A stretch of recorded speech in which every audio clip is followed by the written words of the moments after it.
হিসাব বিজ্ঞানের প্রিয় শিক্ষার্থী বন্ধুরা, আজকে আমরা হিসাব বিজ্ঞানের অত্যন্ত গুরুত্বপূর্ণ একটি টার্ম সম্পর্কে বিস্তারিত জানব, যা বেসিক্যালি আর্থিক বিবরণী এবং আর্থিক বিবরণী বিশ্লেষণ বা অনুপাত বিশ্লেষণের সাথে ওতপ্রোতভাবে জড়িত।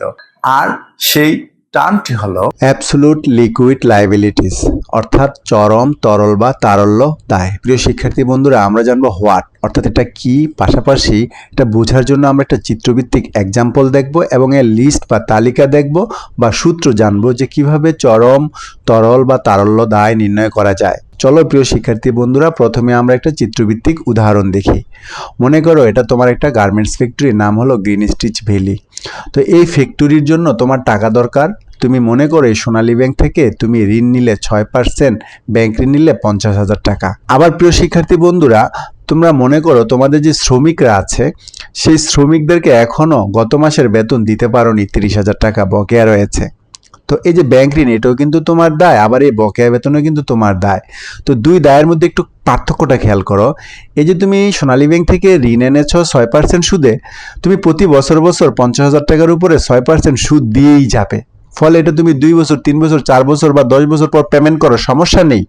কিন্তু শ্রমিকদের বেতন কিন্তু তুমি বেশি দিন বকেয়া রাখতে পারবা না। বকেয়া রাখলে কিন্তু শ্রমিক অসন্তোষ দেখা দিবে, তোমার ফ্যাক্টরি বন্ধ হয়ে যাবে। বড়জোর গত মাসের বেতনটা তুমি এই মাসের 2 দিন, 5 দিন, 10 দিন, 20 দিন লেট করতে পারো। এমনকি তোমার ধার করে হইলেও কিন্তু এই বকেয়া বেতন পরিশোধ করতে হবে। এটা তোমাকে দ্রুত পরিশোধ করতে হবে, তাৎক্ষণিক পরিশোধ করতে হবে। কিন্তু ব্যাংক ঋণ পরিশোধ করার কোনো প্যারা নেই, এটা তুমি দীর্ঘ সময় পর পেমেন্ট করতে পারবে। এরকম যে দায়গুলো দীর্ঘ সময় পর পেমেন্ট করা যায় সেগুলো হলো দীর্ঘমেয়াদী দায়, আর যেগুলোকে এরকম দ্রুত বা তাৎক্ষণিক পরিশোধ করতে হয় সেগুলোই হলো চরম তরল বা তারল্য দায়। প্রিয় শিক্ষার্থী বন্ধুগণ, নিয়ে আলোচনার পরিপ্রেক্ষিতে আমরা সংজ্ঞাটা এমন বলতে পারি যে দায়গুলোকে তাৎক্ষণিক নগদ টাকায় পরিশোধ করতে হয়, সে দায়গুলোকে চরম তরল বা তারল্য দায় বলে। এগুলো লিস্টটা কি? প্রদেয় ব্যয়সমূহ, পাওনাদার, স্বল্পমেয়াদী ব্যাংক ঋণ, অগ্রিম আয়সমূহ, বকেয়া ব্যয়সমূহ, ভবিষ্যৎ ব্যবস্থাসমূহ, অদাবিকৃত বা ঘোষণাকৃত লভ্যাংশ। আর এটা নির্ণয়ের সূত্রটা হলো চরম তরল দায় সমান চলতি দায় থেকে ব্যাংক জমাতিরিক্ত এবং প্রদেয় বিল, এই দুইটা জিনিস বাদ দিলে তুমি পেয়ে যাবে চরম তরল দায়। তাহলে তোমার চলতি দায় চিন্তা হবে। আর কিভাবে চলতি দায় নির্ণয় করা যায় এ নিয়ে এই রেশিও অ্যানালাইসিসের প্লে লিস্টে আমার ক্লাস আছে, তোমরা দেখে নাও, তাহলে সহজেই তোমরা চলতি দায় নির্ণয় করতে পারবে। তো আমরা জানি যে চলতি দায় থেকে যদি ব্যাংক জমাতিরিক্ত বাদ দিই তাহলে আসে তড়িৎ দায়, কিন্তু আরো একটা বাদ দিলে, প্রদেয় বিল বাদ দিলে আসবে চরম তরল দায়।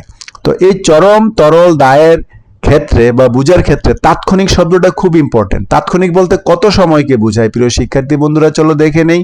তাৎক্ষণিক বলতে মূলত এখনই বোঝায়, যে দায়গুলো এখনই পরিশোধ করতে হবে, মানে লেট করা যাবে না।